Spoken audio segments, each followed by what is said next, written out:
¿Qué tal si les digo que hay una habilidad casi como un superpoder que usan los ingenieros y líderes top para tomar decisiones y que esa misma habilidad puede usarse para lograr nuestras metas personales? Bueno, de eso vamos a hablar. Se trata de la organización de datos y vamos a ver cómo de verdad puede cambiar las reglas del juego tanto en lo profesional como en lo personal. Ok, vamos al grano. Partamos de un problema que, seamos sinceros, nos pasa a todos. Tenemos un montón de información, un verdadero caos, ¿cierto?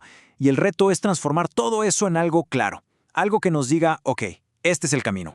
Y es que se ve justo así. Por un lado, el caos, no sabemos bien si avanzamos, sentimos que perdemos el tiempo, y por el otro, la claridad. De repente empezamos a ver patrones, a tomar decisiones más inteligentes. La clave, el puente para pasar de un lado al otro, es justamente organizar los datos. Piénsenlo, para un ingeniero esto es vital para saber por qué falla una máquina. Y para cualquiera de nosotros, es el mapa que nos muestra en qué se nos va la vida, el tiempo, la energía, día a día. ¿Y saben cuál es el primer ladrillo de ese puente? Algo súper simple pero de verdad muy poderoso, la tabla de frecuencia. Su misión es una sola cosa, contar. Contar cuántas veces pasa algo. Y con esto, ¡pum!, dejamos de adivinar y empezamos a ver la realidad de las cosas. Miren, aquí es donde la magia ocurre en la vida real. Esta tabla es simple, registra los días que se cumplió con ciertos hábitos. Y fíjense, leer está arriba con 12 días, pero ahorrar apenas 4. En un solo vistazo, ese sentimiento de creo que estoy leyendo bastante se transforma en un número concreto. Ya no es una opinión, es un dato.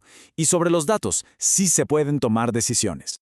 Pero bueno, contar es solo el primer paso.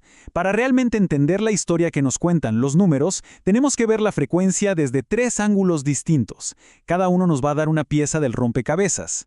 Es un proceso de 3 pasitos súper lógico. Primero, la frecuencia absoluta, que es básicamente el ¿qué pasó? Después, la frecuencia relativa, que nos dice OK, ¿y esto? ¿Qué tan grande es comparado con lo demás? Y por último, la frecuencia acumulada, que es genial porque nos revela los verdaderos protagonistas de la historia. La frecuencia absoluta es eso, el número puro y duro, sin rodeos. El motor A falló 8 veces, punto. O en lo personal, se leyó 12 días este mes.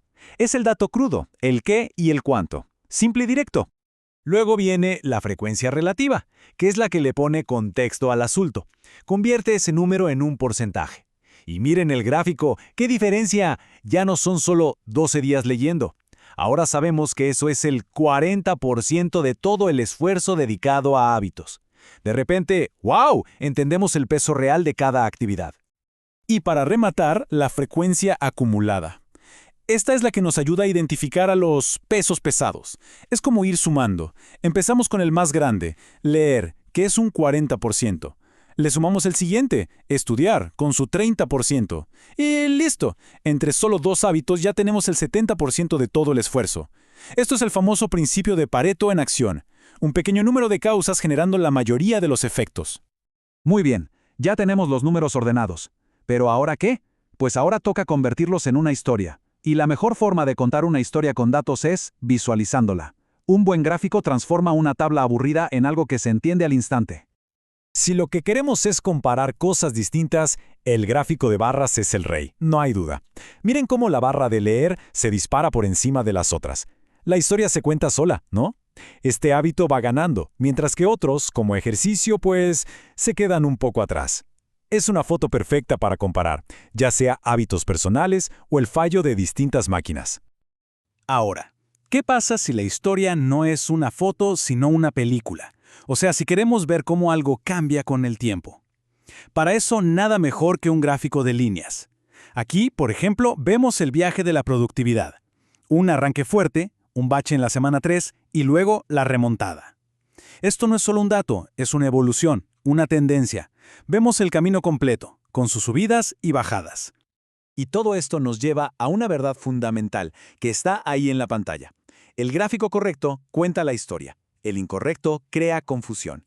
Y esto es importantísimo. No se trata de que se vea bonito. Se trata de elegir la herramienta correcta para lo que queremos contar. Querer mostrar una tendencia con un gráfico de barras es, no sé, como intentar clavar un tornillo con un martillo. Simplemente no va a funcionar. Ok, mucha teoría, ¿verdad? Suena bien, pero ¿funciona en el mundo real? Pues vamos a verlo. Vamos a meternos en un caso práctico para que vean el impacto tan bestial que pueden tener estas herramientas, por más sencillas que parezcan.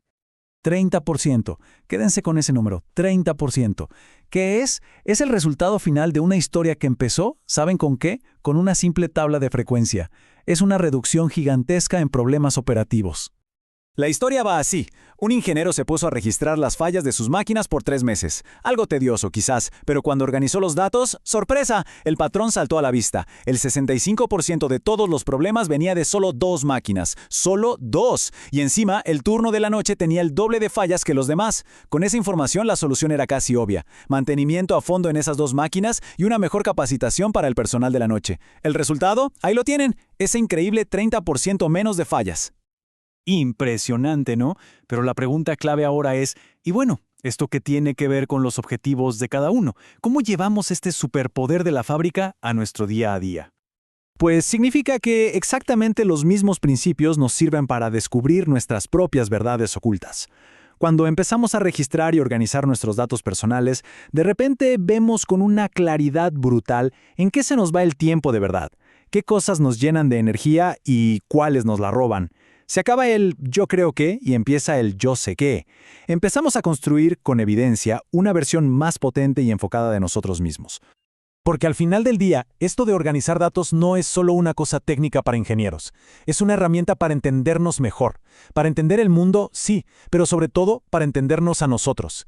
Y es que la historia más fascinante que los datos pueden contar es la propia. La pregunta es, ¿nos animamos a empezar a escribirla?